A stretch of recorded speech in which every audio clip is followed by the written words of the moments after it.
Bro, we're never gonna catch a break.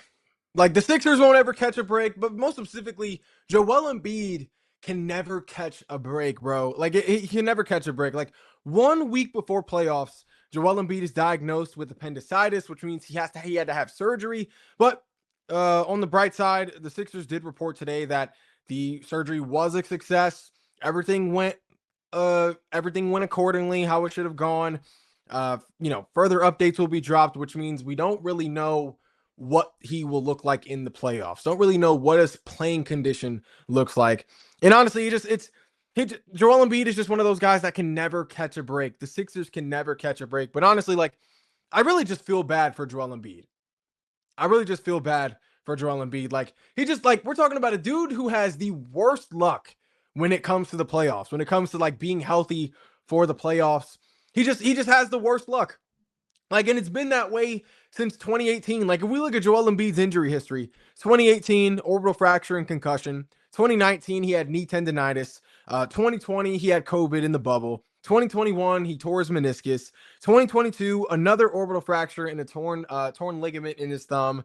2023, knee sprain. 2024, he had Bell's palsy. Like what? And then this year, appendicitis right before the playoffs, bro. Like there's just he can't like Joel Embiid can't catch a break. He can't catch a break. And Joel Embiid has honestly done everything he could to be ready for the playoffs. He has done everything he could possibly do to play in the playoffs from carrying his team in the regular season, years where he hasn't had as much talent, putting up just ridiculous MVP caliber numbers.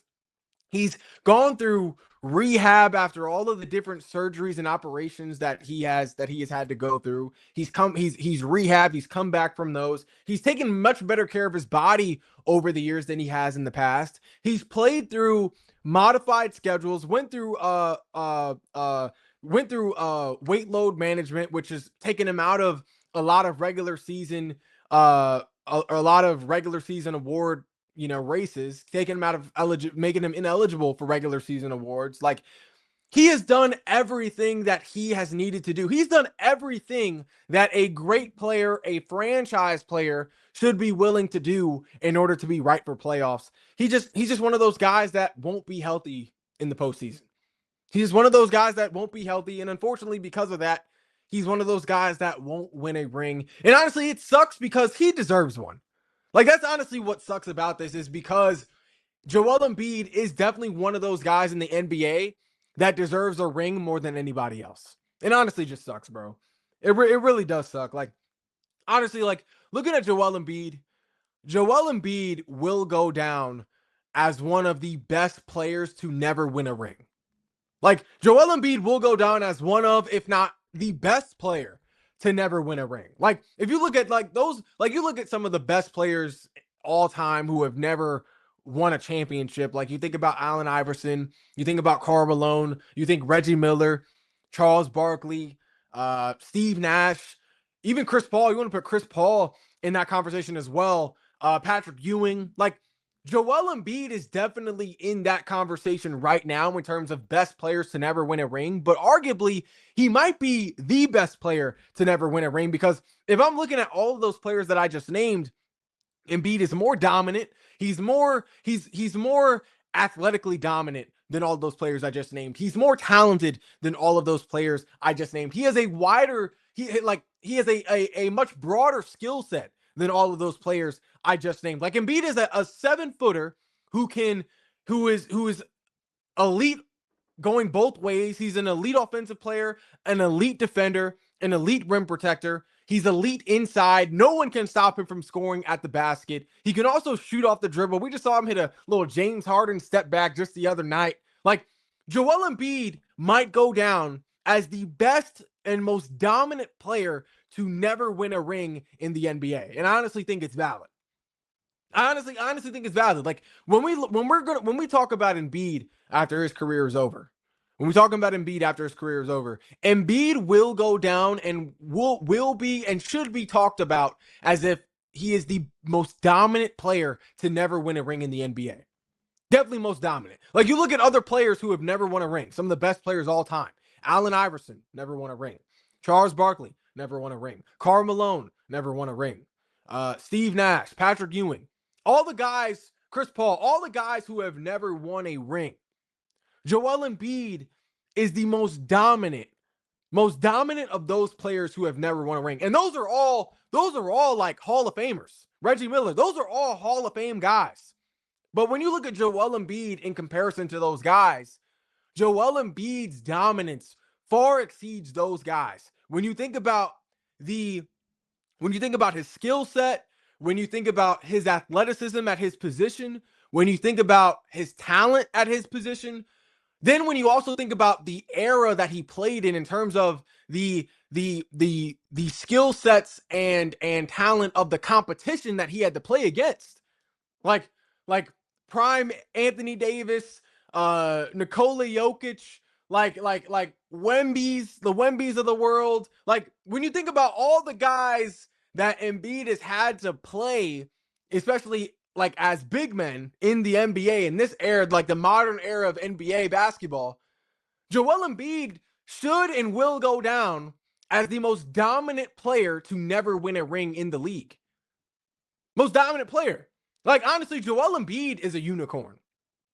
Like, Joel Embiid is 100% a unicorn. A 7-footer that can shoot outside, that is unstoppable in the paint, that can shoot off the dribble, not just spot up, that is equally elite and dominant on defense as he is on offense, especially being just like especially on the interior, like in the paint, being an elite rim protector. Like Joel Embiid should go down as the most dominant NBA player to never win a ring. Like if you look at Joel Embiid, there's no reason Joel Embiid should not go down. Like if Joel Embiid never wins a ring, because of his injury history and just luck when it comes to the playoffs, Joel Embiid should go down as the most dominant player to never win a ring. 1,000%. You look at everything, you look at what Joel Embiid has been able to accomplish while playing through injuries. He is the most points per minute in the modern era of the NBA.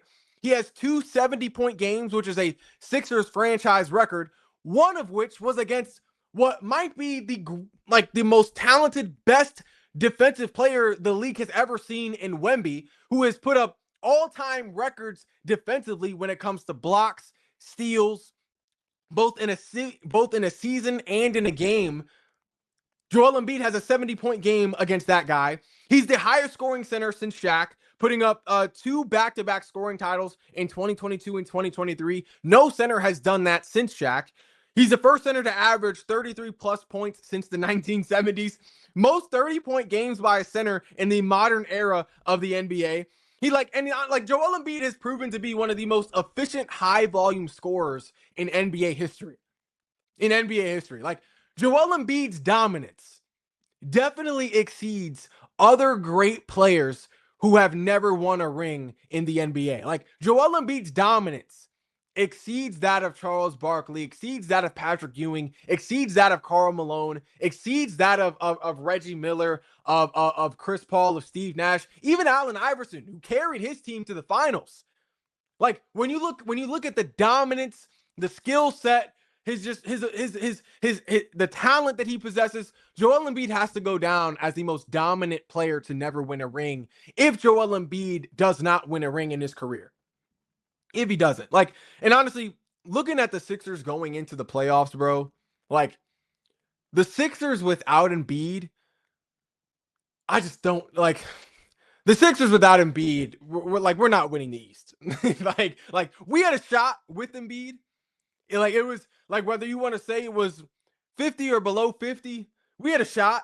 But without Embiid, the Sixers aren't winning the East. Like, I think without Embiid, likely if we do not have Embiid in the playoffs, I think the Sixers can still beat the Magic in the play-in, but we're losing to Boston in the first round 100% without Embiid.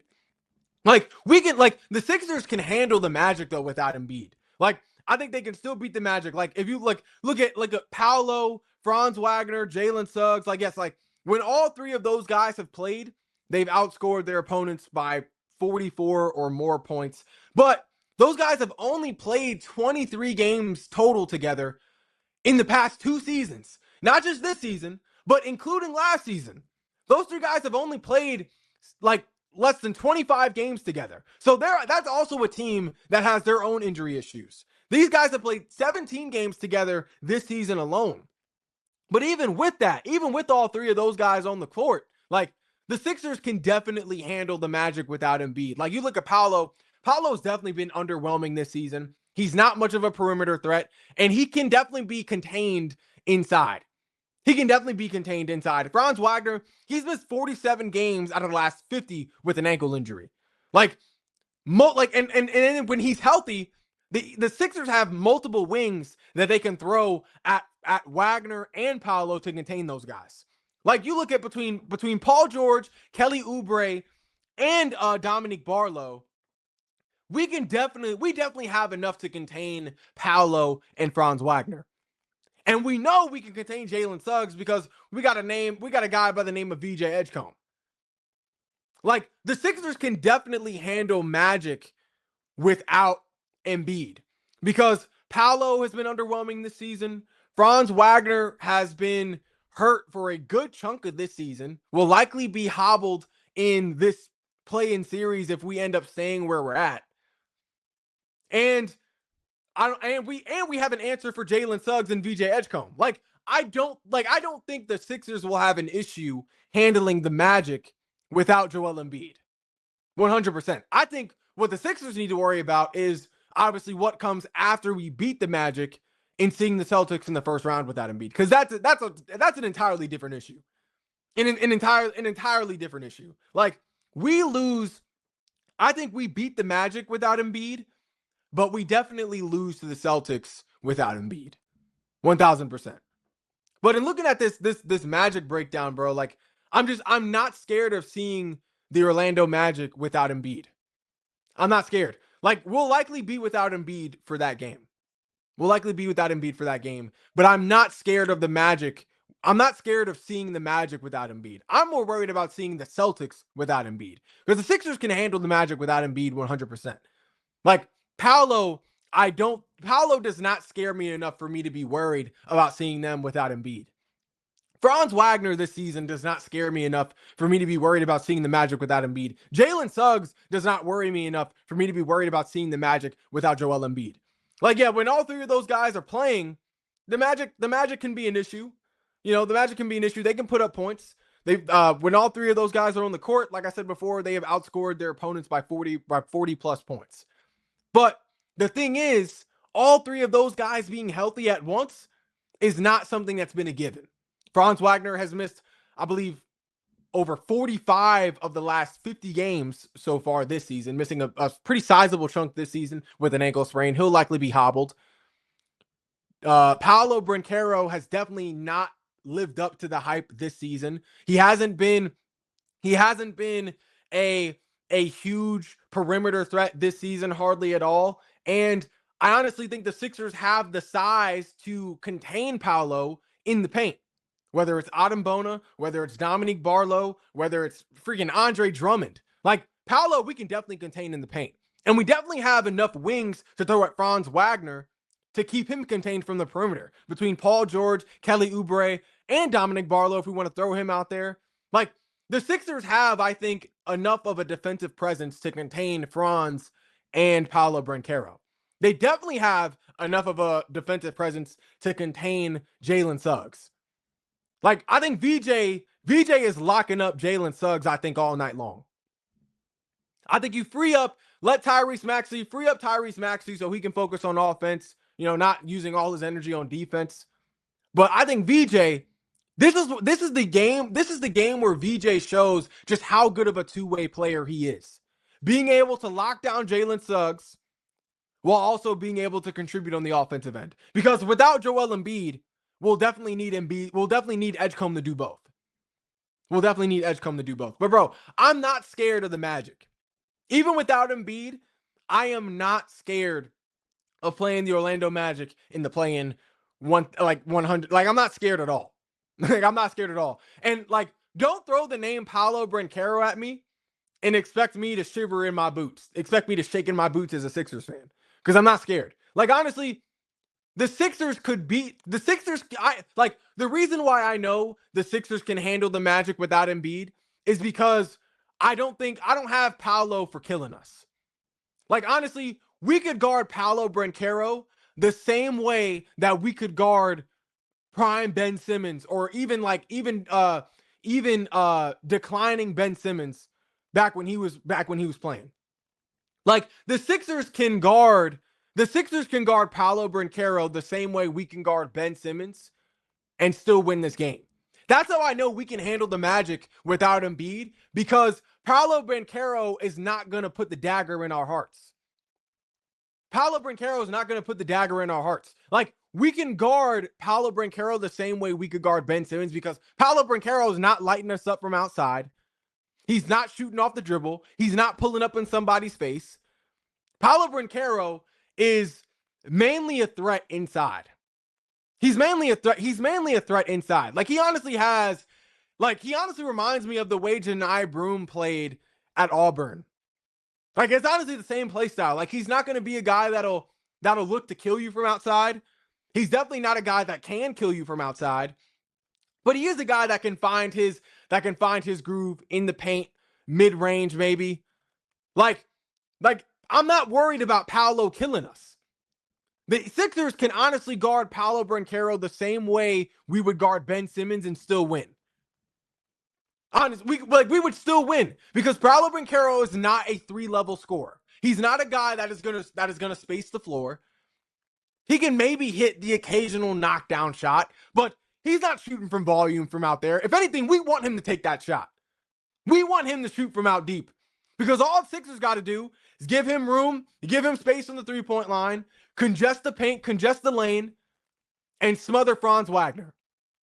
Like, honestly, the Sixers can guard Paolo Banchero the same way we would guard Ben Simmons, because he has the same type of play style. He's not a volume shooter from outside. He's gonna look to score in the paint, but we have the size to collapse on him when he's down there. Like, Paolo Banchero is very underwhelming from the perimeter, and if you have the size in the paint, you can definitely stifle him and smother him in the paint and lock him up. Like, we can eliminate Banchero from the game plan 100%. Like, the Sixers can definitely eliminate Banchero as a factor in this playoff matchup. He's young, has little to no playoff experience, and does not have a broad skill set to his game. Like, if the Magic are relying on Banchero to knock us off, to knock the Sixers off, then they're in for a rude awakening, because Banchero's not doing that by himself. And on the off chance, if we see the Magic without Franz Wagner, the Sixers are having a field day, because Banchero, he's already a limited player, but he looks even more limited when Franz Wagner isn't on the court to space out the floor for him. Because Wagner's game does help Paolo Banchero's a lot, because teams have to worry about chasing Franz off the line, about, putting a hand up on the perimeter in his face. It does stretch the floor out for him more to find that work inside. If we don't have that perimeter threat to worry about with Franz Wagner not being in the game, and we can just focus on taking the inside away from Paolo Banchero, bro, that's an easy game for the Sixers.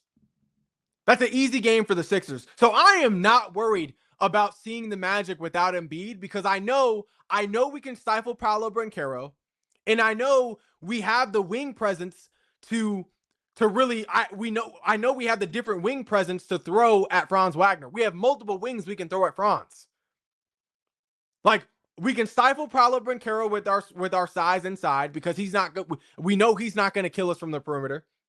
And we have the perimeter defenders to throw at Franz Wagner in Paul George and Kelly Oubre. And Dominique Barlow, when we're talking about post-game, back-to-basket type of game. And Jalen Suggs, bro, y'all can have that, bro. We're like, Jalen Suggs, like, we're not worried about Jalen Suggs when we have BJ Edgecombe. Like, we're just not. So I'm definitely worried when it comes to the playoffs. I feel really bad about Joel Embiid. Like, I know the Sixers can at least make the playoffs this year, can at least make it out of the play-in this year and beat the Magic without Embiid, but it's a first-round exit when it comes to the Celtics. With no Embiid on the floor, it's a first round exit when it comes to the Celtics. It's just it's no getting around that, and it's really just disappointing, especially considering all of the flashes the Sixers had this year with how hard Joel Embiid has worked this past offseason and this season to be ready for playoffs. It's really disappointing. You really feel for Joel Embiid in that case. But that's just it's just how the cookies crumbled this year. Maybe we'll have better luck next year, but who knows? But that's all we got for today's edition of No Shame with Shane. If you haven't already, be sure to like, follow, and subscribe to all of our social media platforms. And I will be back later on with more shameless takes.